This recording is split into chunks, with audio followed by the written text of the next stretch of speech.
Il 28 luglio 2017, a seguito del via libera definitivo alla Camera, il decreto con le nuove disposizioni sui vaccini è stato convertito in legge.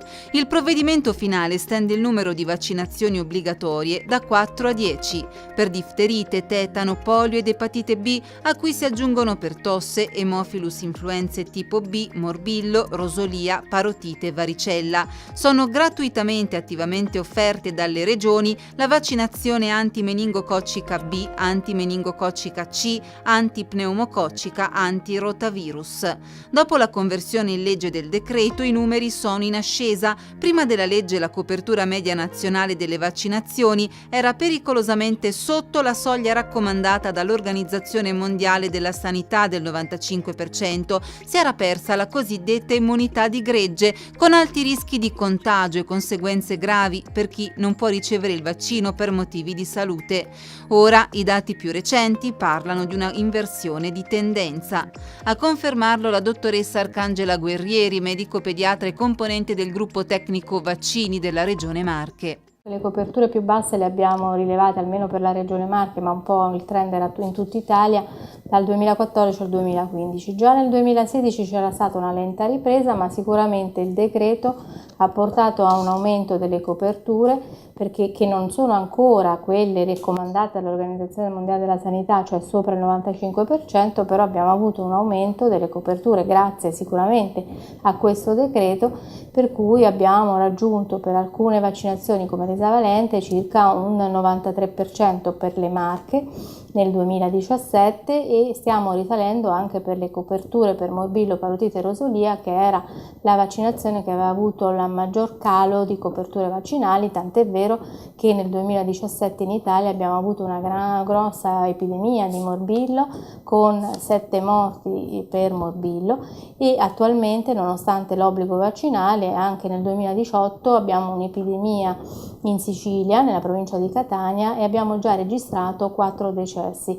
Quindi il problema morbillo è ancora scottante, non è ancora risolto, le coperture sono in rialzo, ma non abbiamo ancora quella copertura cosiddetta di comunità, cioè di gregge, che deve superare il 95% per far sì che non si abbiano nuovi casi anche fra chi non si può vaccinare per malattia o chi non si può ancora vaccinare per età, come i bambini. Per esempio uno dei 4 casi che è deceduto a Catania è proprio un bambino di 10 mesi che ha contratto il morbillo dalla mamma che non era stata vaccinata e lui stesso aveva 10 mesi e non era ancora possibile vaccinarlo perché la vaccinazione, come è noto, la prima dose si fa dopo il compimento del 12° mese di vita.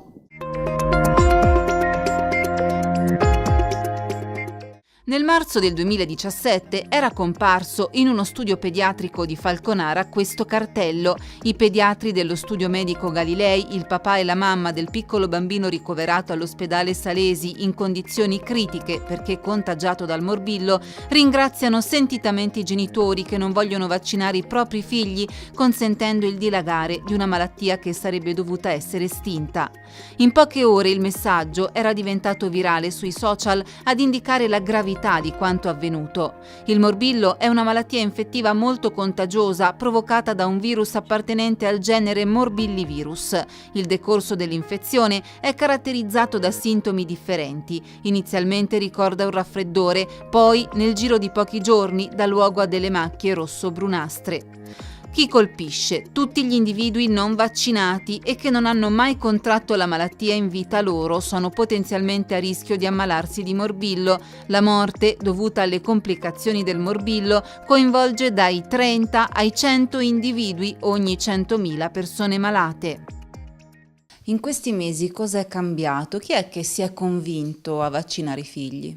Indubbiamente non c'è stato soltanto il decreto e l'obbligo, ma sicuramente c'è stato un lavoro che è sempre stato costante, non è che è stato in parallelo solo al decreto, però abbiamo un po' aumentato i fenomeni comunicativi con la popolazione, che sono quelli più importanti. Noi come operatori del settore non è che amiamo molto l'obbligo vaccinale, pensiamo che i genitori debbano essere convinti di andare a vaccinare i propri figli perché è un atto di amore per i propri figli e per i figli degli altri e soprattutto per chi non può vaccinarsi per malattia. però indubbiamente questo gran parlare ha fatto riflettere quella fetta di popolazione che era indecisa, che si era fatta trascinare un po' dall'onda di queste fake news, da tutto quello che era comparso sul web, sui media, su tutte notizie false, soprattutto per la vaccinazione del morbillo correlata alla famosa correlazione vaccinazione per il morbillo e autismo, che è una fake news che non dovrebbe neanche più appunto circolare, e questo ha fatto riflettere i genitori, anche purtroppo i casi di morti deceduti appunto per morbillo ha fatto pensare che non era più il caso di tentennare e di vaccinare i propri bambini.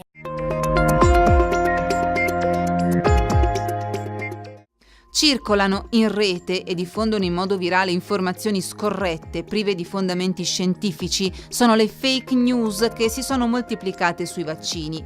Tra le più ricorrenti, quella secondo cui le vaccinazioni indebolirebbero il sistema immunitario.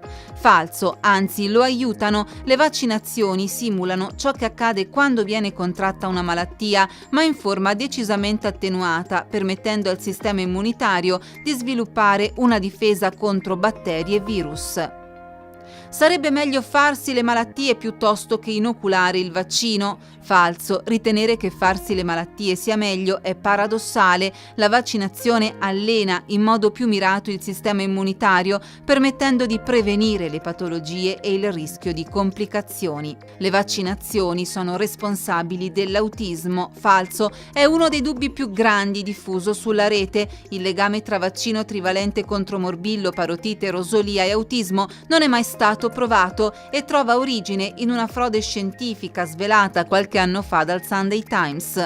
La frode parte da uno studio del 1998 a firma di un medico inglese, una ricerca confezionata ad arte per poter vincere una causa milionaria a danno dei produttori del vaccino. L'Istituto Superiore di Sanità conferma che gli effetti collaterali gravi da vaccino hanno una frequenza estremamente più bassa di quelli delle malattie da cui proteggono. L'Italia è uno dei 14 paesi dove il morbillo è ancora endemico e dove si verificano casi di meningite. Tra le meningiti di tipo infettivo, quella batterica è la più pericolosa, può avere conseguenze permanenti, se non addirittura causare la morte. Noi non abbiamo in questo momento in Italia delle epidemie di meningiti che possano far pensare che bisogna correre al vaccino, però ci abbiamo avuto negli anni scorsi delle epidemie focalizzate alla regione Toscana, e in quel caso, quando sono cominciati i casi di morti appunto per meningite, la popolazione poi ha affollato i centri vaccinali per vaccinarsi, sempre perché la memoria delle malattie infettive è abbastanza sfocata, non si muore più di malattie infettive, quando c'è il caso indice della mortalità poi allora si corre a vaccinarsi. Bisogna pensarci prima.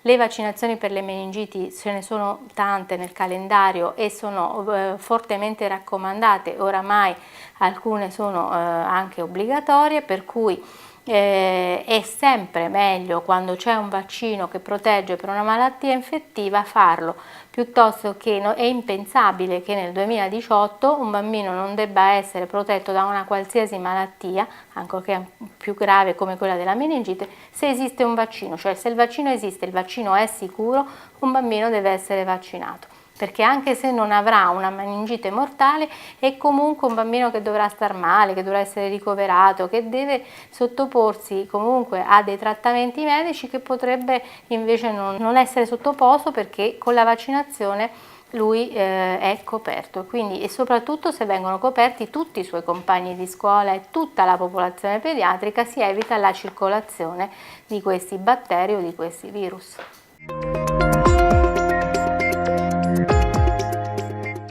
La pertosse è una malattia infettiva acuta e molto contagiosa che colpisce le vie respiratorie e i polmoni. Conosciuta anche come tosse convulsa, tosse assassina o tosse canina, la malattia è responsabile di una tosse persistente che può durare anche 10 settimane.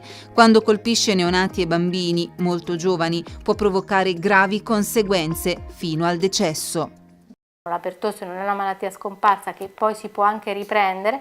La vaccinazione della pertosse copre un bambino neonato nella famiglia, quando il bambino torna a casa, tutto l'entourage familiare dovrebbe essere vaccinato per la pertosse, per evitare che il bambino, finché non ha 2 mesi e mezzo, che può cominciare la prima dose dell'esavalente, sia coperto dal fatto che tutti gli adulti sono vaccinati. Abbiamo avuto nel 2014, questo lo cito sempre perché forse non se ne è avuta una grande risonanza, 2 bambini morti al Salesi di pertosse prima di potersi vaccinare perché erano stati contagiati dai genitori che non sapevano di essere ammalati di pertosse, e poi la pertosse presa nei primi mesi di vita può essere fatale perché dà delle crisi respiratorie e anche delle meningiti che possono essere fatali.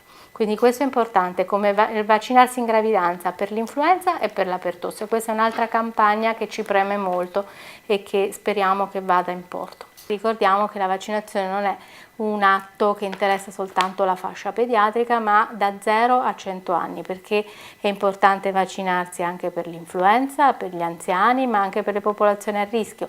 È importante vaccinarsi in gravidanza, è importante vaccinarsi per quelli che sono i soggetti malati per alcune patologie. Quindi non dobbiamo parlare solo di vaccinazioni pediatriche, ma vaccinazioni da 0 a 100, come prevede il calendario per la vita, appunto.